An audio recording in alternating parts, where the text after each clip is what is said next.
আসসালামু আলাইকুম। বিনোদন বাংলায় আপনাদের সবাইকে অনেক অনেক শুভেচ্ছা। এএফসি উইমেন্স কোয়ালিফাইং রাউন্ডের প্রথম খেলা আজ বাংলাদেশের হয়ে গেল। বাংলাদেশ তাদের প্রথম খেলায় বাহরাইনকে 7-0 গোলে উড়িয়ে দিয়েছে। এক কথায় বলতে পারেন যে বাংলাদেশের এটা ফ্লাইং স্টার্ট। তো এই এই খেলার বিষয়টা নিয়ে আমি আলোচনা করব বিস্তারিত। তার আগে একটু ছোট্ট করে বি গ্রুপ, ডি গ্রুপ এবং এফ গ্রুপে থাকা সাবকন্টিনেন্টের আর তিনটা দেশ ইন্ডিয়া, নেপাল এবং পাকিস্তানের বিষয় সামান্য কিছু আলোচনা করে তারপর আমি বাংলাদেশে খেলার বিষয়টা নিয়ে কিছু আলোচনা করব। তো সর্বপ্রথম আমি বি গ্রুপে থাকা ভারতের কথাই বলি। ভারত তাদের প্রথম খেলা 23 তারিখে 13-0 গোলে জয়লাভ করে মঙ্গোলিয়ার সাথে। তাদের দ্বিতীয় খেলা আজকে ছিল। আজকে তারা তিমুর লিস্টকে 4-0 গোলে পরাজিত করে এবং এখানে তাদের লেফট উইংয়ে যে খেলে মনীষা কল্যাণ, তাকে তারা রেস্টে রাখছিলেন প্রথম খেলায়। আজকের ম্যাচে মনীষা কল্যাণ খেলেন এবং 2টা গোল করেন এবং যে 2টা গোল মনীষা কল্যাণ করছে, যদি সম্ভব হয় আপনারা ইউটিউবে যে ভারত এবং তিমুর লিস্টের যে ম্যাচটা আছে এটা দেখলে বুঝতে পারবেন যে ডি বক্সের ভিতরে বল পেলে সেটা কিভাবে ফিনিশিং করতে হয়, এটা কিন্তু মনীষা কল্যাণ থেকে। এই গোল 2টা দেখলে আপনি বুঝতে পারবেন পাওয়ার শুটে সে গোল 2টা করছে। ইন্ডিয়ার এখন একটাই বাধা, সেটা হচ্ছে গিয়ে থাইল্যান্ড। থাইল্যান্ড অবশ্য স্বাগতিক দেশ, তবে থাইল্যান্ডের সাথে ইন্ডিয়া যে একেবারে পারবে না এমন কোনো কথা নেই। তবে থাইল্যান্ড অনেক শক্তিশালী দল। ইন্ডিয়ার সাথে থাইল্যান্ডের যে ম্যাচটা আছে, এই ম্যাচে যদি ইন্ডিয়া থাইল্যান্ডকে পরাজিত করতে পারে তাহলে ফাইনাল রাউন্ডে খেলার যোগ্যতা অর্জন করবে। তবে খুবই টাফ হবে ম্যাচটা ইন্ডিয়ার জন্য, কারণ থাইল্যান্ড খুব অভিজ্ঞ একটা দল। তো সেই দিক দিয়ে থাইল্যান্ডকে আমি আগায় রাখতেছি।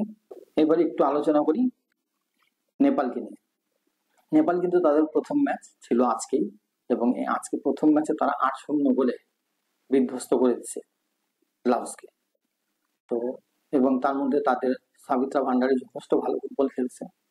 তো আমরা জানি যে মূলত নেপালের ফাইটটা হবে উজবেকিস্তানের সাথে। তবে আমার কেন জানি মনে হয় যে এই গ্রুপ থেকে নেপালের অনেক চান্স আছে, 50-50 চান্স আছে বলতে পারেন। এবার একটু আসা যাক গ্রুপ ডিতে।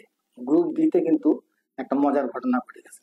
গ্রুপ ডিতে পাকিস্তান 11টা অরিজিন প্লেয়ার নিয়ে আসছিল অন্তত পক্ষে, যাতে গ্রুপ ডিতে তারা একটা ফাইট করতে পারে এবং চেষ্টা করছিল যে তারা কোয়ালিফাই করতে পারে। কিন্তু আসলে সত্যি কথা বলতে কি, আপনি খালি বাইরে থেকে প্লেয়ার নিয়ে আসলে হবে না, আপনার লোকাল যে প্লেয়ার আছে এই লোকাল প্লেয়ারের কিছু ভিত্তি থাকতে হবে।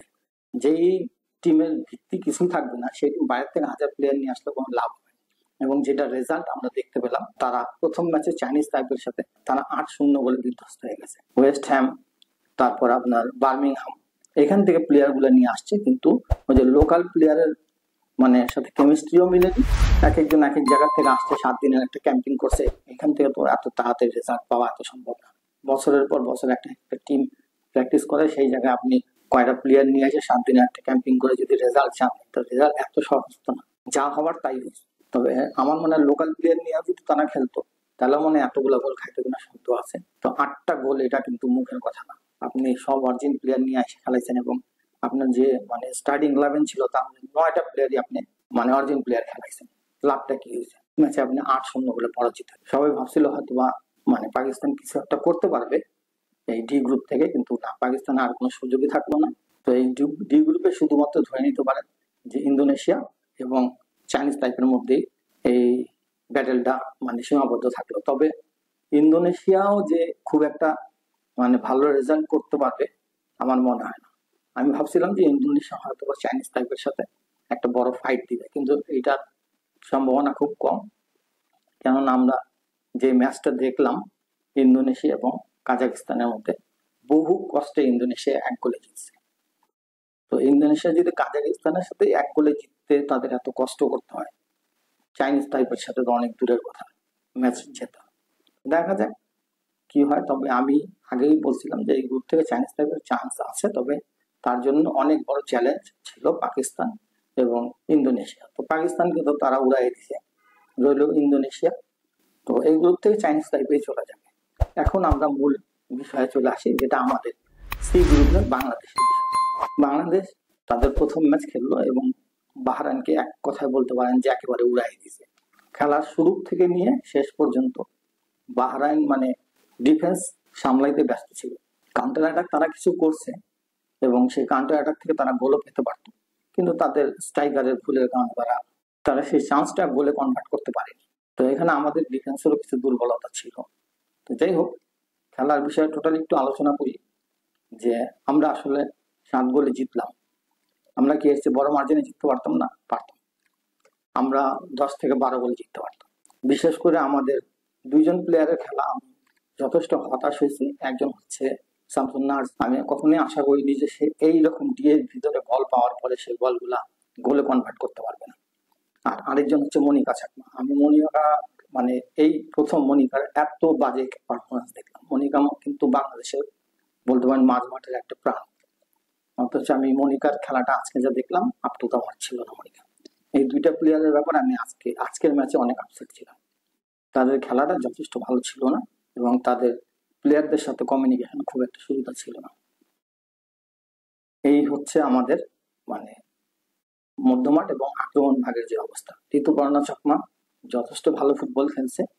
মানে এক কথা বলতে পারেন সে বারবার অপোনেন্টের ডিফেন্সকে বিট করছে। রাইট উইং পজিশনে শামসুন নাহারও যথেষ্ট ভালো খেলছে, কিন্তু ওই যে গোলের যে মিস গুলো করছে সেটা মানে অমার্জনীয়। এটা কোনোভাবেই মানে মানা যায় না। এরপরে আসি আমাদের ডিফেন্সের ব্যাপারে। ডিফেন্স একেবারে অগোছালো। বলতে পারেন যে ওই বাহরাইনের সাথে আমরা যে ম্যাচটা 7-0 গোলে জিতলাম, এই ম্যাচে বাহরাইনের মতো একটা টিম আমাদের ডিফেন্সকে যথেষ্ট চ্যালেঞ্জ দিছে। বিশেষ করে কয়েকবার ব্যাটেলে তো মনে করেন যে আপনার আফিদা এবং শামসুন নাহার, তারপর সুলি আজিম একেবারে তাদের কাছে ফেল হয়ে গেছে। 2-3 বার তারা বল নিয়ে ঢুকে গেছে অলরেডি। এটা মনে করেন যে রূপনা চাকমা সেভ করে ফেলছে। তো আমার মনে হয় মায়ানমার সাথে যদি এইরকম মিস্টেক হয় এবং ডিফেন্সের যদি এই এই ফাঁক ফোকর গুলো রয়ে যায়, তাহলে আমাদের মনে হয় কপালে দুর্ভোগ আছে। আমার মনে হয় ডিফেন্সটা ব্যাপারে কোচের আরেকটু মনোযোগী হওয়া উচিত। তবে নতুন মেয়ে যেটা আছে গুয়াহাটি কিন্তু ভালো ফুটবল খেলছে। আমি ভাবছিলাম যে গুয়াহাটিকে ড্রপ করে দিয়ে হয়তো বা নীলাকে খেলাবে কোচ, কিন্তু না, উনি গুয়াহাটির উপরে বিশ্বাস রাখছে এবং সে মেয়েটা ভালো খেলছে। আমি বলবো যে আমাদের যে 3জন অভিজ্ঞ ডিফেন্স আছে তাদের চাইতে ভালো খেলছে। বাংলাদেশ দলকে অভিনন্দন, অনেক অনেক অভিনন্দন এই জয়ের জন্য। 2 তারিখে যে মায়ানমার সাথে ম্যাচ আছে সেই ম্যাচের জন্য বাংলাদেশকে শুভকামনা জানাই। এখন আসা যাক যে বাংলাদেশ সেকেন্ড হাফে যে পরিবর্তনগুলা করল। বাংলাদেশ সেকেন্ড হাফে 5টা পরিবর্তন করছে। এই 5জনই মধ্যমাঠ এবং আক্রমণ ভাগের।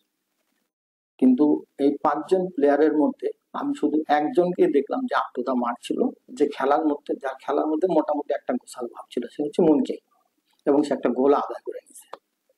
আর বাকি যারা ছিলেন রাইট উইং পজিশনে খেলছে সাগরিকা মানে মাঠে নামার পরে তার কোনো একটা ভূমিকা আমি দেখলাম না। এরপর আপনার যদি দেখি শাহেদা আক্তার রিপাকে আমি ওই রকম কোনো ভূমিকা দেখলাম না। আমার যে একটা প্লেয়ার, আমি যে চেঞ্জ করে একটা প্লেয়ার নামানোর পর আমি অন্তত সেই প্লেয়ার তো কিছুতে স্কিল থাকতে হবে, আছে, কিন্তু তারা তো সেইভাবে খেলতে পারবে না। মোট কথা বলতে পারেন যে শাহেদা আক্তার, সাগরিকা, তারপর সুলতানা, চেঞ্জিং এ যে তারা 25 মিনিট যে তারা খেলছে, সেই 25 মিনিটে তাদের কাছ থেকে সেই রকম কোনো আউটপুট পাওয়া যায়নি। এই তুলনায় মুলকি যথেষ্ট ভালো খেলছে এবং সেটা একটা গোলও করছে। আর লেফট উইং এ যদি বলেন যে ঋতুপর্ণাকে চেঞ্জ করে যখন রোমেলা মার্মাকে নামানো হয়েছে, তো রোমেলা মার্মা আসলে খুব কম সময় পাইছে, সম্ভবত 10 মিনিট বা 9 মিনিট খেলার সুযোগ পাইছে। তো এই 10 মিনিট 9 মিনিটের মধ্যে একটা প্লেয়ার আর কি করতে পারে। তারপরেও মোটামুটি যতটুকু খেলছে আমি বলবো যে একেবারে খারাপ খেলেনি, কারণ আমরা 17 এর একটা প্লেয়ার, সে ন্যাশনাল টিম এসে যে এতটুকু খেলছে এটাই যথেষ্ট। আমি মনে করি যে ম্যাচগুলো আমাদের আগের থেকে আমরা মনে করবো যে আমরা ম্যাচটা জিতে গেছি। তো এই ধরনের যে রোমেলা মার্মা আছে, মুলকি আছে, এদেরকে একটু গেম টাইম দেওয়া দরকার। আস্তে আস্তে এদেরকে পরিপক্ক করা উচিত। 2 তারিখে বাংলাদেশের ম্যাচ আছে। এই ম্যাচে ডিসাইড হয়ে যাবে যে সি গ্রুপ থেকে কে কোয়ালিফাই করবে। তো আমরা আশা করি বাংলাদেশ এই ম্যাচে যথেষ্ট ভালো ফুটবল খেলবে এবং যেখানে যেখানে সমস্যা আছে এই সমস্যাগুলো সমাধান করার চেষ্টা করবে এবং এই ফাঁক ফোকরগুলো আটকানোর চেষ্টা করবে। ইনশাল্লাহ আমরা মায়ানমার সাথে জয়লাভ করব আশা করি, এবং বাংলাদেশ টিমকে আগামী খেলার শুভকামনা জানিয়ে আপনাদের সবার কাছ থেকে বিদায় নিচ্ছি। আসসালামু আলাইকুম ওয়া রাহমাতুল্লাহ।